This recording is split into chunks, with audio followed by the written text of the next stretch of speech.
Hey guys, it's Misha and welcome back to my channel. So today I want to talk about Kamala Harris. I want to talk about Joe Biden as well and whether or not he's actually alive. I want to start with this liberal meltdown though about Biden dropping out. He dropped out! He dropped out! Ah! Joe Biden, please! Gen Z, we need to band together. That has to win some kind of cringe award, right? But if it's satire, he is committed. I mean, look at the nails. That was good. Ah! Or let's take a look at Van Jones' reaction on CNN. When your grandpa, you gotta take the keys.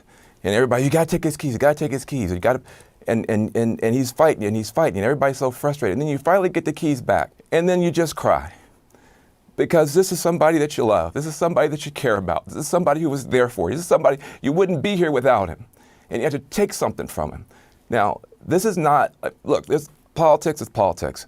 But this is a human moment for one of the great humans in America. And where was that humanity when Grandpa Joe couldn't move, struggled to speak, and blink even? Calling the people that pointed that out conspiracy theorists. Oh, he's fine. The switch up here is insane. I don't know anything about politics. I just know that I love this man. I care about this man. It was painful every day to sit up here and talk about him like he's just a, some problem for the party.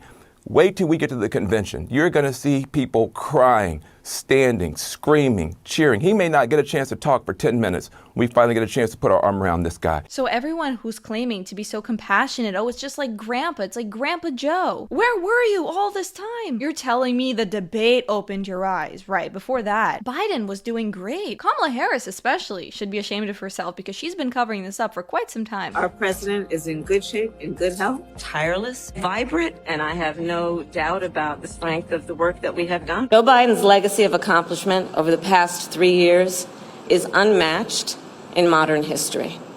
In one term, he has already, yes, you may clap. It is so good to hear our president's voice. Joe, I know you're still on the call, and we've been talking every day. I know you're still on the recording? Was she about to say recording? Joe, I know you're still on the call. It's mutual. I knew you were still there. You're not going anywhere, Joe. I'm watching you, kid. This whole thing is so weird. No one has seen Joe Biden since his letter that we don't even know he's the one who wrote it. The signature is different because he never underlines it, and for some reason in this letter it is underlined. This is very strange. A lot of people are saying he's not even with us anymore. Now, I don't know if that's true, but I think he might be very, very sick. But then the question is, how is he running the country?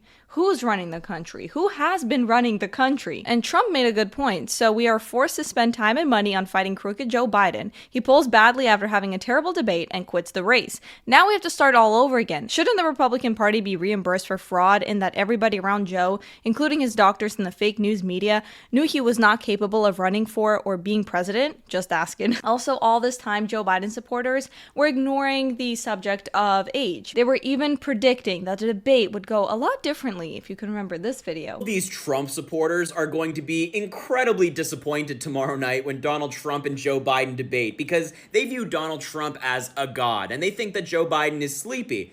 But that's not reality. What is reality is that Donald Trump has not been doing any debate prep. He's not preparing at all, whereas Joe Biden has been doing debate prep for the past 7 days. And he's been having mock debates every single day and reviewing policy and all that stuff. So what's actually going to happen is that Joe Biden's going to get up on that debate stage and slap Donald Trump around for 90 minutes. And then all of these Trump supporters are going to be incredibly sad over his performance.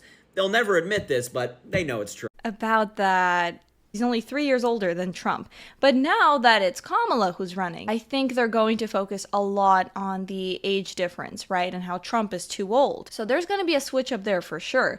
And of course, she's a woman. She's a woman of color. If you don't vote for her, you're racist. You're sexist. I commit that I will, in fact, I'll pick a woman to be vice president. Kamala Harris wins enough delegate support for a Democratic presidential nomination after Biden drops out. The campaign says it's taken in more than $100 million between Sunday afternoon, when President Biden announced he's bowing out of the race, and Monday evening. A lot of people are waking up to the fact that they've been lied to about Trump by the media. The main thing I was always told told was, oh, you're Mexican. Trump is racist towards Mexicans. Because somebody would show me a 2-second clip from an interview that was maybe an hour long. Dig a little bit deeper. There's always going to be minor things that we don't agree with, but this man loves this country. Seeing Donald Trump get up after getting shot in the face and pump his fist in the air with the American flag is one of the most badass things I've ever seen in my life. And I think, look, at some level as an American, it's like hard to not get kind of emotional about that spirit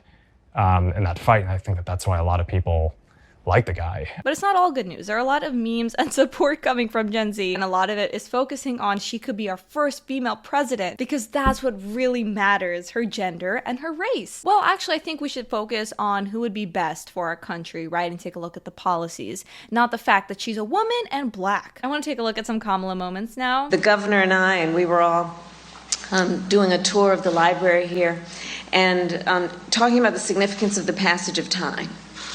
Right? The significance of the passage of time.